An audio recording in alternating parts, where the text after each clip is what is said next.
গো মন কাড়িয়া যায় না চলিয়া।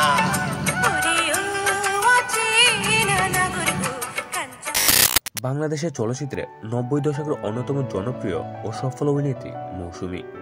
অভিনয়ের অসাধারণ দক্ষতা, সৌন্দর্য এবং মিষ্টি হাসিতে তিনি দর্শকদের হৃদয় জয় করেছিলেন। আজকের ভিডিওতে আমরা জানাবো এই প্রিয় অভিনেত্রীর জীবন, ক্যারিয়ার এবং ব্যক্তিগত কিছু তথ্য। মৌসুমী জন্মগ্রহণ করেন ১১ নভেম্বর ১৯৭৩ সালে খুলনা জেলায়। ছোটবেলা থেকে তিনি অভিনয়ের প্রতি আগ্রহী ছিলেন।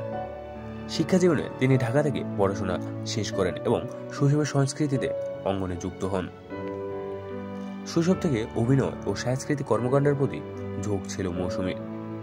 খুলনা থেকে পড়াশোনা শেষ করেন এবং ঢাকায় আসেন এবং ধীরে ধীরে মিডিয়ার সঙ্গে যুক্ত হন। মৌসুমীর মিডিয়া অভিষেক ঘটে ১৯৯৩ সালে কিয়ামত থেকে কিয়ামত সিনেমার মাধ্যমে, যেখানে তিনি অভিনয় করেছেন জনপ্রিয় অভিনেতা সালমান শাহর বিপরীতে। এই সিনেমার বিশাল সাফল্য তাকে রাতারাতি তারকা খ্যাতি এনে দেয়।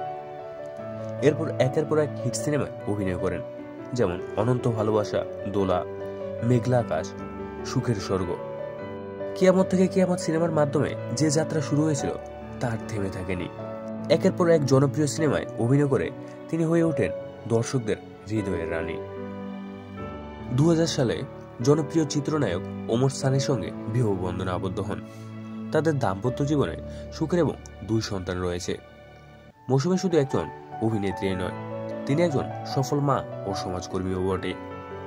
পরিবারের দায়িত্ব সামলানোর পাশাপাশি তিনি চলচ্চিত্রে কাজ চালিয়ে যান। ওমর সানির সঙ্গে তার দাম্পত্য জীবন ঢালিউডের অন্যতম আদর্শ বিবেচিত হয়। মৌসুমী শুধু অভিনয়ে থেমে থাকেননি, তিনি পরিচালনার কাজও হাত দেন এবং কিছু সিনেমা পরিচালনা করেছেন। তিনি বিভিন্ন সমাজসেবামূলক কাজেও জড়িত রয়েছেন, বিশেষ করে নারী ও শিশু অধিকার নিয়ে কাজ করেছিলেন। কিছু সময়ের জন্য তিনি রাজনীতিতেও যুক্ত হতে চেয়েছিলেন। অভিনয় ছাড়াও তিনি সমাজসেবায় ব্যাপকভাবে জড়িত ছিলেন। বিভিন্ন সময়ে তিনি নারী ও শিশুদের জন্য সচেতনামূলক কার্যক্রমে পরিচালনা করেছেন। এখনও তিনি মাঝে মধ্যে সিনেমা ও নাটকে কাজ করেন। সামাজিক যোগাযোগের মাধ্যমে তিনি বেশ সক্রিয় এবং তার ভক্তদের সঙ্গে যুক্ত থাকেন। আজ তিনি বাংলা চলচ্চিত্রের অন্যতম জনপ্রিয় নাম। তার ফিল্ম ক্যারিয়ার অবদান মানুষ কখনোই ভুলবে না। মৌসুমীর জীবন ও ক্যারিয়ার আমাদের জন্য অনুপ্রেরণা। আপনি কি তার সিনেমা পছন্দ করেন? কমেন্টে জানান। ভিডিওটি ভালো লাগলে লাইক, শেয়ার এবং সাবস্ক্রাইব করতে ভুলবেন না। ধন্যবাদ।